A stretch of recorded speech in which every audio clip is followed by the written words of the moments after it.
Rob Schwartz has an interesting edge candidate for the Chicago Bears to go after in free agency. We're going to talk about that all and more right after this. You are now tuned in to Chicago Bears Central, your number one place for all Chicago Bears news and content. What's going on, Bears fans? Welcome to another episode of Chicago Bears Central, your number one spot for everything Chicago Bears related. I'm the host here, Haize. You guys can follow the channel right off the top at Chi Bears Central on every social media platform that we are on. First up, let us apologize for not giving you guys a daily episode yesterday. I'm just going to be 100% honest with you. Ain't no goddamn Bears news going on. It's just not. It's quiet until training camp. We're at that period in that lull of the offseason, which has been a pretty exciting offseason overall, but we're at that lull of the offseason where it's just, quite frankly, not going to be a lot of news, right? Until training camps open, it's just not going to be a lot of news, but once training camps do, we get preseason starting very shortly after that, and business will be picking up soon, sooner rather than later. Now, we will still have our mailbag episodes tomorrow and Saturday because you guys have been jumping in the voicemail box, so we will have that. But I want to talk about this article from Rob Schwartz Jr., and he presents a interesting candidate for the Chicago Bears to potentially go after for a veteran defensive end still left in free agency. And this player is Dawuane Smoot out of Jacksonville. He played for the Jaguars last season.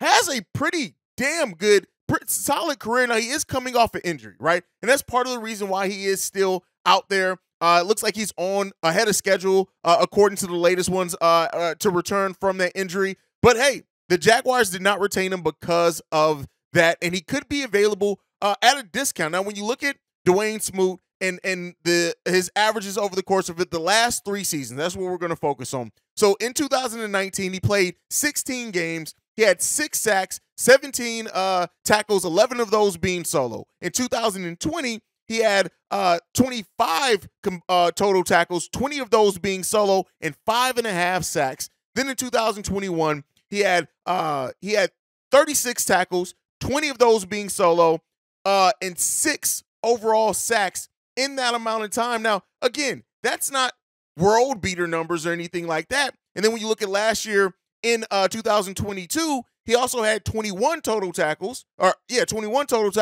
and 5 sacks. What does that tell us? This guy can get to the quarterback.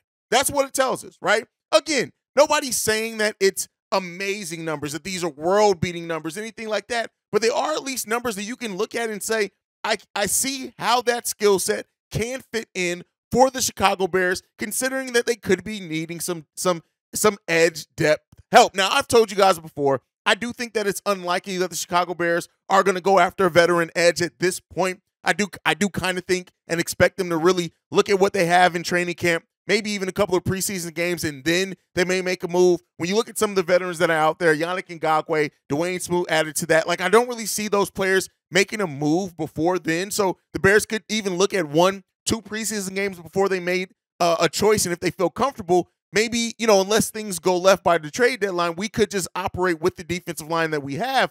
But I won't lie to you and say, hey, the fact that this guy has averaged 5.5 sacks per year over the last 5 seasons, right? That's something in a skill set that the Chicago Bears do need. Now, again, we'll see. There's still, of course, names like the Yannick Ngakoue, Justin Houston is out there. Those players are still out there, and a possibility. Frank Clark signed with the Denver Broncos. But the Bears have veteran options out there if they do decide to go that route. The biggest question is, are they going to decide to go that route, right? Are they going to decide to do that? I really get the feeling that this team likes what they have as far as the mix of young players and veterans that they've brought in. They still want to look at billing, see how the edges perform with hopefully better interior defensive line help as well. I think that, when looking at Justin Jones, as good as he was for us last season, I do think there's a chance he may get passed on the depth chart, and they may want to see what those younger guys looks like out there with the Travis Gibsons, with the DeMarcus Walker, and so I still think they really want to get a look at Dominique Robinson as that depth piece as well before they bring out anybody else. So I think that those things are going to go, but I think ultimately, even if you don't look at Dominique Robinson and you're kind of over him, which I can understand some Bears fans being, I still think that Travis Gibson has earned the right to be able to start, and with that improvement on that interior defensive line and overall the improvement of that line in total, right?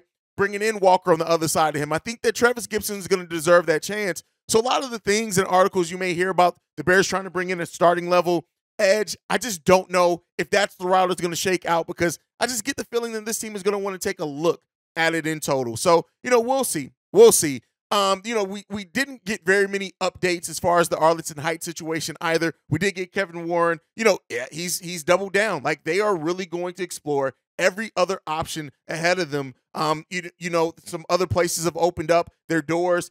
Kevin Warren's already said it's strictly business when it comes to being honest about the tax dispute at Arlington Heights, which it could still be a resolution there. But the fact that they are evaluating and looking at other places points to just how serious this situation is going to be. So ultimately, we'll see, man. We'll see. At the end, whatever the resolution ends up being for the Chicago Bears when it comes to the new stadium situation, we're going to work it out. But we'll see. We'll see. Now, another article that I do want to bring up, this one is from Eric Lembeer, and he wrote about an unexpected benefit that the Bears may have that no one is talking about, and that is the overall speed on the offensive side of the ball for the Chicago Bears, right? When you look at that speed, when you look at Justin Fields, a 4.440, right? When you look at Dante Foreman, a 4.4640. DJ Moore, a 4.440, right? Darnell Mooney, 4.340. Velius Jones, a 4.340. Your Tyler Scott, a 4.340, right? Even Chase Claypool and Robert Tonyan. So, talking about the speed, right? And speed is fine. Speed doesn't make or break your game, but if you get into a rhythm offensively to where you're playing well and executing well, that speed could be the difference maker, especially if you look on game-breaking plays, things like that, big-time plays. And so nobody's really talking about it because I think overall that we're still waiting to see what this offense is going to look like. We're still waiting to see how Justin Fields grows as a pass. All the speed in the world don't help if you can't hold on to the ball. That quote actually comes from Pat, the designer, as far as in regards to Velius Jones and Tyler Scott. But overall, I will say this. The Bears do have a nice amount of speed. When you pair that with the number one rushing attack from last season, which we're still going to be high on, even with Dante Foreman and Roschon Johnson, we're going to absolutely still have speed there. But when you look at that, this team is going to need to take advantage of every opportunity that they have. And if the speed on the team overall allows for Luke Getsey to get a little bit more flexible with that play calling, maybe even getting a little bit more creative in what he does and using some of the wide receivers in the running game, yeah, we want to see that interesting offense. We want to see kind of those plays that catch teams off guard. But we have to set a base of being a solidly executed team on the offensive side of the ball first. But let me know what you guys think. Do you think that speed that we have overall at many of our skill positions on the offensive side of the ball could be an X factor for the Chicago Bears in the next season? Let me know what you guys think on all that down below. That's it for today's episode. Make sure you're following the show at Shy Bear Central. You can send us any feedback, questions, comments, concerns, ChicagoBearsCentral@gmail.com. And then lastly, if you want to leave a text message and our voicemail for our mailbag episodes, the number to do so, 773-242-9336. We are the number one spot for everything Chicago Bears related. Like I like to end every episode on. Chi-Town up, Bear down. Love you guys. Peace, y'all. This has been a presentation of the Break Media.